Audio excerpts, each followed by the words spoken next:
rise to greet our brother.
Welcome, family and friends. We have gathered here for the marriage of Rachel and Michael. May they continue to grow together and to strengthen their love throughout their life. So who now, with love and support, presents Rachel to be united with Michael?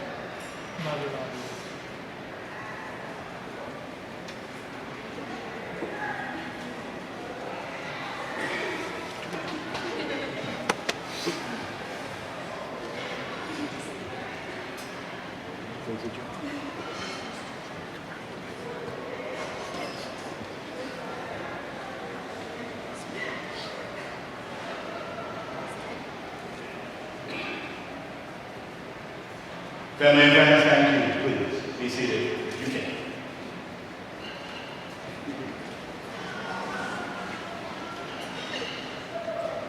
If you ask most couples who have a strong and abiding love what they like most about their partner, usually they will say that they don't have to pretend to be anything other than what they already are. They are able to express themselves without fear of being judged or rejected. There is room in their relationship for both to be unique individuals. They are free to surrender to the possibility of profound intimacy, to be known and loved without condition. For some time now, Rachel and Michael have known and loved each other.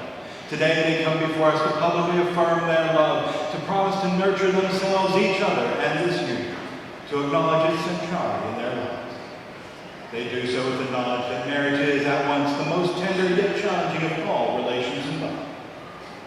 Each of you is here today because you bring something special to their lives. You have a special place in their hearts. Likewise, you have a special purpose. As beloved family and friends, it is you with whom they'll share their happiness and you to whom they'll bring their pain. You will watch their marriage mature. You will watch their love grow. And in those times when the loving support of friends and family is needed, Rachel and Michael hope to be able to turn to you just as they will turn to each other. And so, family and friends, I now ask all of you, do you promise that you will do everything you can to support them in their union, that you will encourage them always to seek the comfort and strength of their togetherness through whatever life will bring, and that you shall use what you have heard and seen here today to remind them that the beauty and joy they share this day was meant to last a lifetime. And family and friends, before you answer, please let me remind you that Rachel and Mike are feeding you this evening, and that there is an open bar. So, with that in mind, please show them your very vocal love and support by saying, "We will." We will. There is an open bar. Sorry, I'm on the hook or something. Family and friends, it's traditional that we remember in weddings those wonderful words written in Paul's first letter. That love is patient and kind. Love is not jealous or boastful. It is not arrogant or rude. Love does not insist on its own way. It is not irritable or resentful. It does not rejoice in wrong or rejoices in the right.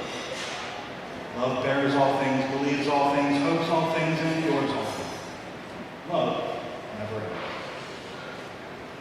Family and friends, I'm going to digress from our traditional sermon here for just a minute.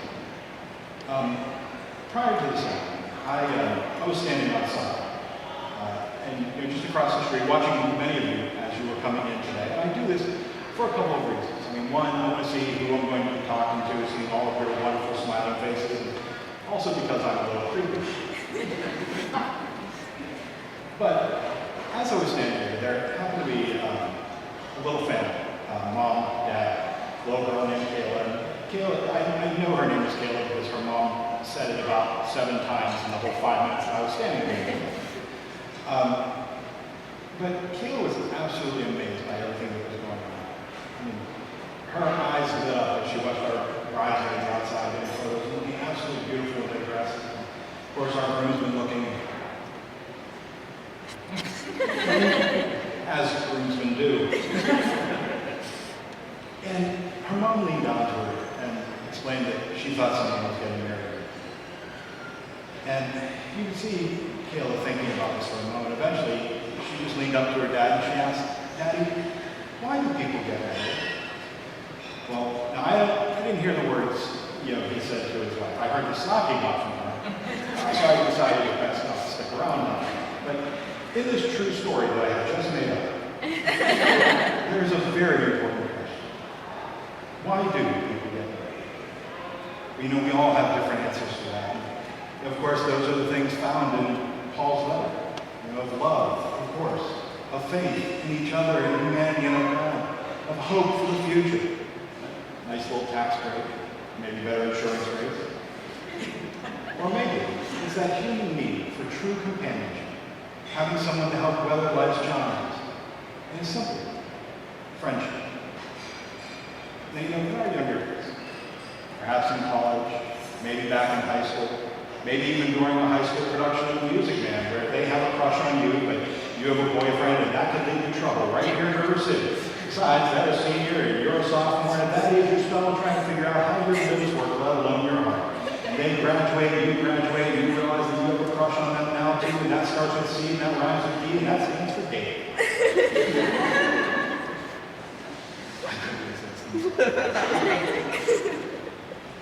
Now, back in those days, we might see that word friendship as a stage we have to get through before we get to love. But as time passes and we've gone through relationships, we come to realize that friendship isn't merely a phase. It is the foundation on which love is built. We begin to see that the person we really want to spend our time with, the person with whom we never want to part, the person with whom we want to spend the rest of our lives is not only that person who causes our breath to catch in our throats, but is the person who is there when we need to exhale. They are not only that person who had our heart in their hands with that very first hello, they are the person who fills our heart with joy. They light up our life and fill our soul with an exceptional amount of love. They are there for us in all we endeavor to do. They're patient and gentle when we need them to be. They're our cheerleader and motivator. When we're down, they're there to lift our spirits. When we struggle through the labors of life, love, and school, they're there to coach us through.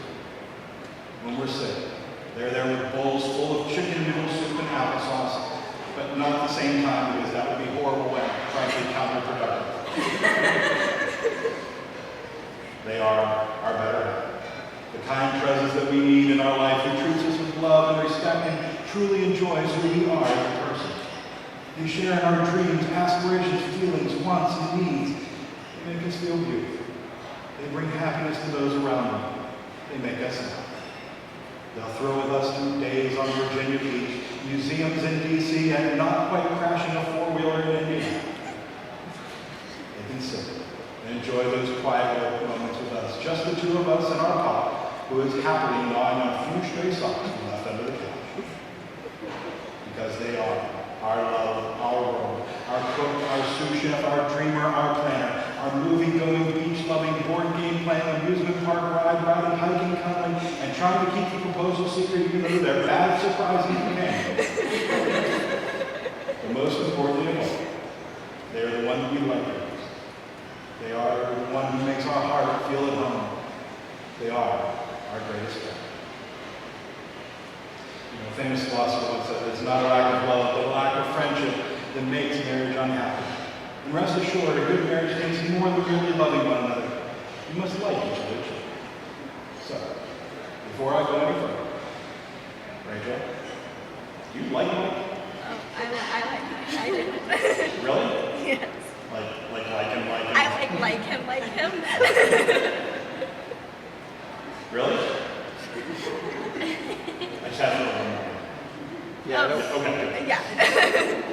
And what do you think about Rachel? every day with her is better than the last. It's wonderful.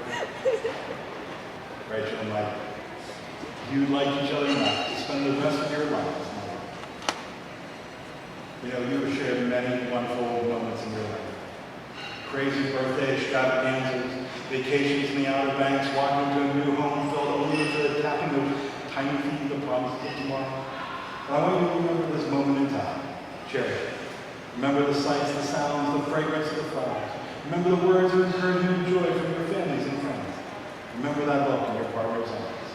Feel it in their hands.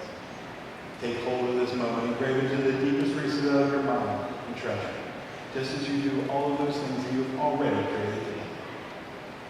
What you mean to each other and how much you like and love each other is obvious to all of us here today. And even though every single one of us gathered here would love to be able to give you the gift of happiness, it is not our strength. This marriage we created only by each of you. Each day as you face your lives together, you will renew your vows and you act toward one another from a place of love and caring.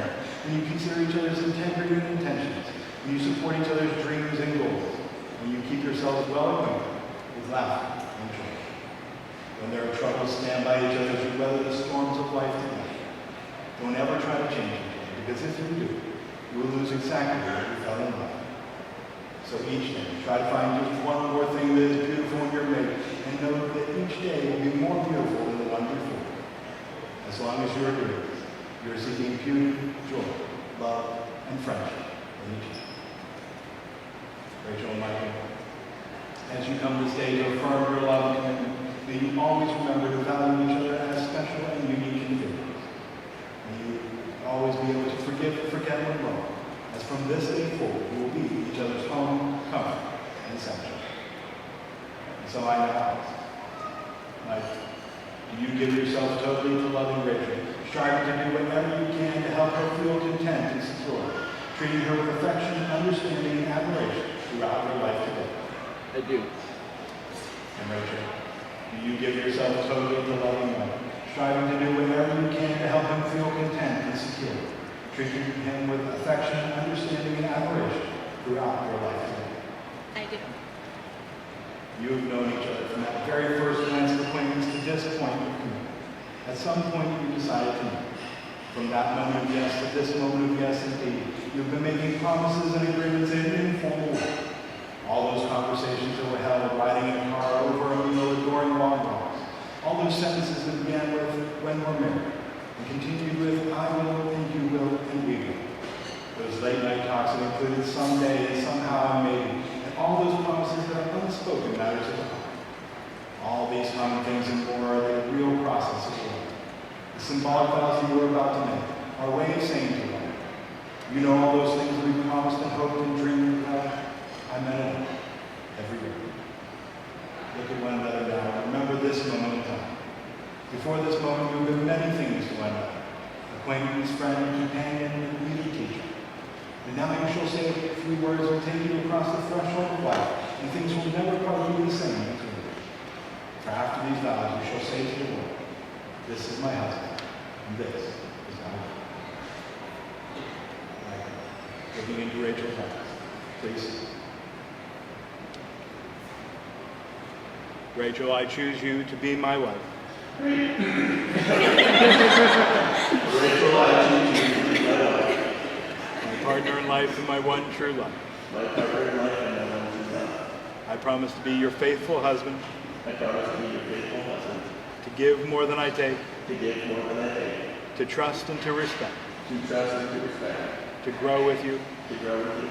And to fall in love a little more each day. And to fall in love a little more each day. Michael's eyes, please also. Michael, I choose you to be my husband. Michael, I choose you to be my husband. My partner in life and my one true love. My partner in life and my one true love. I promise to be your faithful wife. I promise to be your faithful wife. To give more than I take. To give more than I take. to trust and to respect, to trust and to respect, to grow with you, to grow with you, and to fall in love a little more each day. and to fall in love a little more each day. May we have the rings?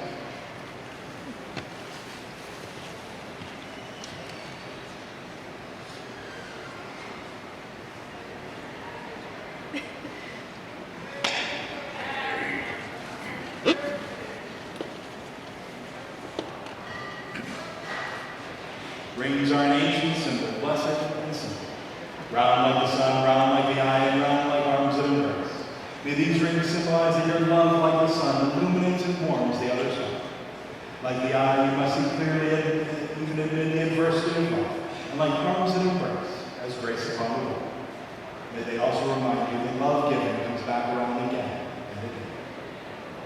Michael, we have Rachel's ring. Place it on her finger.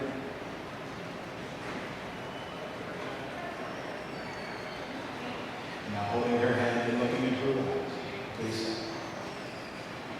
Rachel, I give you this ring Rachel, I give you this ring as a symbol of our marriage, as a symbol of our marriage, for today and tomorrow, for today and tomorrow, and for all the days to come. and for all days to come. Rachel, you have Michael's ring. Place it on her finger. It's a screw. There. And now holding his hand and looking into his eyes, please officers. Michael, I give you this ring Michael, I give you this ring as a symbol of our marriage, as a symbol of our marriage, for today and tomorrow, for today and tomorrow, and for all the days to come. and for all the days to come. Michael and Rachel, at this moment I would like you to take a look at each other's hands, so you may see the gift that they are to you. For these are the hands of your best friend, young and strong and full of love for you. These are the hands that are holding yours on your wedding day as you promise to love each other today and tomorrow and forever. These are the hands that will work alongside yours as together you build your future. These are the hands that will passionately love you and cherish you through the years. With the slightest touch will comfort you like no other. These are the hands that will hold you when fear and grief rack your mind. These are the hands that will countless times wipe tears from your eyes, tears of joy and tears of sorrow. These are the hands that will help hold your family together as well. These are the hands that will give you strength when you need it. And these are the hands that even when wrinkled with age will still be reaching for yours, still giving you that same unspoken tenderness with just as much. And so, Rachel and Michael, in the presence of those who care for you, by the words that you have spoken and with the love you have shared, it is now my great pleasure to declare that you are husband and wife. Now, Rachel, Michael, I know the two of you have seen the movie The Princess Bride, right? Oh, good. Okay, so, Mike, let me remind you that at the end of the movie, the narrator states that in the history of kisses, there have been 5 that have been rated the most passionate, the most enjoyable, but this one surpassed them all. No pressure. Right? You may kiss your bride.